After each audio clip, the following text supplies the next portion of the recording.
Welcome back to our Cook Like an Indian Grandma masterclass. Now we are going to make a red lentil dal, otherwise known as TARKA dal. It's one of the classic staples from my grandma's kitchen and her book. I used to have this almost every day when I stayed at her house as a child. Just before we begin, I just want to talk to you about Punjabi food a little bit. Punjabi food, it has lots of aromatics and spices and all these kind of things. But one thing it's very well known for is its kind of rich dairy content. We have quite a lot of fat and cream and butter and ghee and just calories and calories. And the Punjabi region is quite known for farms, and we do a lot of so people working on farms, and they will have a very highly fatty, calorific breakfast, you know. They'll have yogurt with buttered chapatis with pickles, usually savory, and that will be the best part of 1,500 calories for breakfast. And they need it because they work for 8 hours. Now, unfortunately, people have kept this cuisine and not worked on farms. So I've got some cousins of mine who do the same breakfast and they work in an office for 8 hours, and you will get fat. That's just what's going to happen. So I'm just letting you know we're going to learn a couple of things, but You could be a bit nice about it. I'm very honest with my cousins. I'm like, yeah, man, you're not working on a farm. You don't need 1,500 calories for breakfast. They're going to see this if you're watching it. You know who you are. So traditionally, actually, my grandma, she obviously grew up in a time where food was sparse, and they would use every part, even the starch water. They would make soups from the starch water, from rice, from dal, and you can use it. Nowadays, these actually come a bit overly starched, you know, so we give them a wash, a rinse. Yeah. We would have this every day, pretty much, and you pair it with something to make it a little different every day. So it's like a nice staple, and you can have it with yogurt or infused ghee or a pickle. My grandma makes this wonderful raw onion salad with it, with very, very spicy chilies. You have to be up for it, but yeah. So it's kind of like the pasta of India, you know. I'm going to put in this amount of water, if you can see, which I think about twice or three times as much, isn't it? You see that, Shannon? Okay, so sometimes with dal, I'm a bit wary because although it doesn't look like a lot of lentils, you think you don't want it to be too runny. You want it to have a bit of consistency. A bite, yeah. But sometimes, when you put in your ginger and your onions, it'll lift. And you think, oh my gosh, whilst it's cooking, you think, oh, it's a bit runny. Yeah, but you can't add more lentils after. Yeah. That's the thing. So part of me thinks just take just a bit more, just in case. And you don't want it to become a soup. That's usually the mistake. But the taste, even if you do, it will still taste good because you will still have the flavours in and the ingredients. Okay, so this is what we use in Punjabi cooking. This is the chili of choice, the weapon of choice. I've seen my grandma just and I look at her and think, oh my God, you don't even have teeth, you know. And you just never know how strong they are, really. I tried to work out the method, but you just don't know. So we always start with just a couple, and maybe, what about for this kind of portion, Mum? How much would you reckon? I would say about... to begin with. We need to check the taste.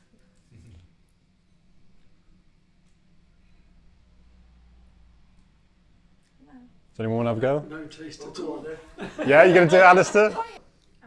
Anyone? Go on. Anyone? Yeah, go on, have a go. Hey, look!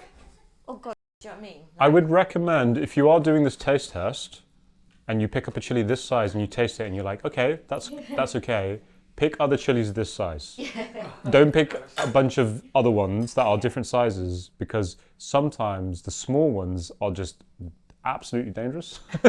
Okay, so your lentils are on the hob. Like I said, with the water, can you? I don't know if you can see that. It's starting to. But we do need it a little.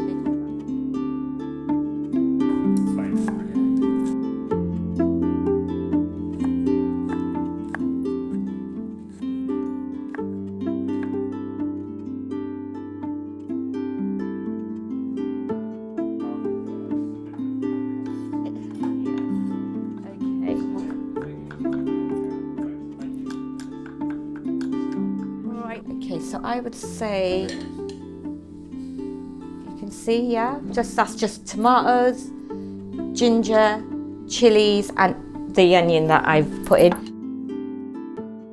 Okay, so to this I'm going to add salt, and remember what I said, less is more.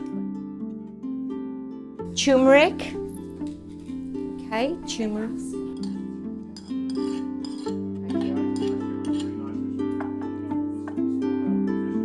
I'm going to add some clarified butter to this because it just gives it a nice, just fat. Yeah. That's what you're now trying to say. that is your basics of dal.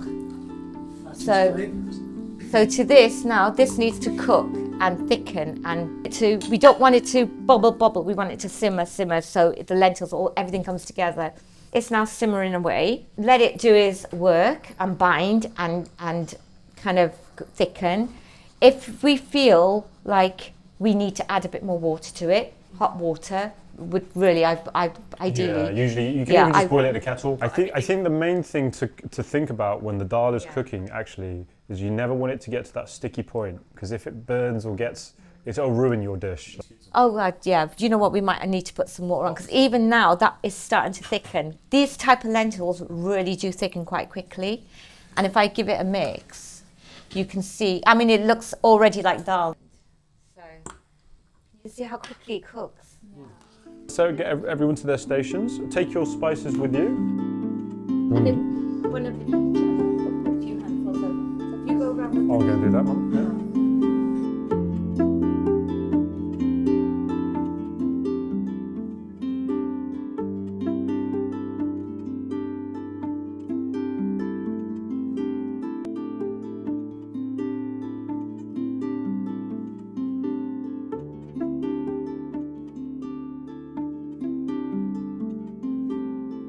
To be honest, you can add more if you want, but just. So that's the goodness. That's what they call it, the goodness. Yeah. That's the key ingredient. Yeah. The key ingredient.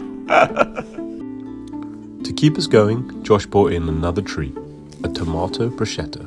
Delicious. Thanks, Josh. Oh my God. Will you try that? Fantastic.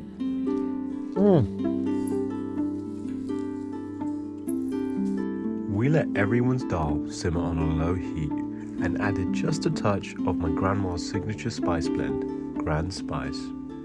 This really gives that authentic flavour from my grandma's cooking and her kitchen. Now it's time for a live demo of TARKA dal. Okay, this is the fun part, and if you're doing something, a dinner party, when my friends come and when people come to mine, I love to do this at the end. It's a bit of a showstopper, You can even have it on plates, and you got to be careful, make sure everyone's standing back from it, and you can pour it on top, but it sizzles and then they mix it. It's like the finale piece. So I put 6 in here for everyone, and then we're going to fry up, my mum, her thing is cumin and maybe some garlic, but what my gran loves to do, she likes to do cumin and add a bit of 5-spice. So we're going to do a bit of that just to show you that there's so many different versions of TARKA. You can do garlic, you can do chili. Generally, you don't want to do something that takes a little bit of time to fry. You don't want it to be too raw. So something like ginger might be a bit, garlic you can fry really quickly. So, all right, that is looking good. Okay, so I'm going to go 1, 2. Come check this out, Lizzie. Everyone come through and have a little sniff of that. Can smell it from here. Beautiful. Yeah, you just want to hear that popping. That's enough. And what I usually do with this is the fun part when you're together, is you just grab one spoon like that, pop it in there. Hear that sizzle? Yeah?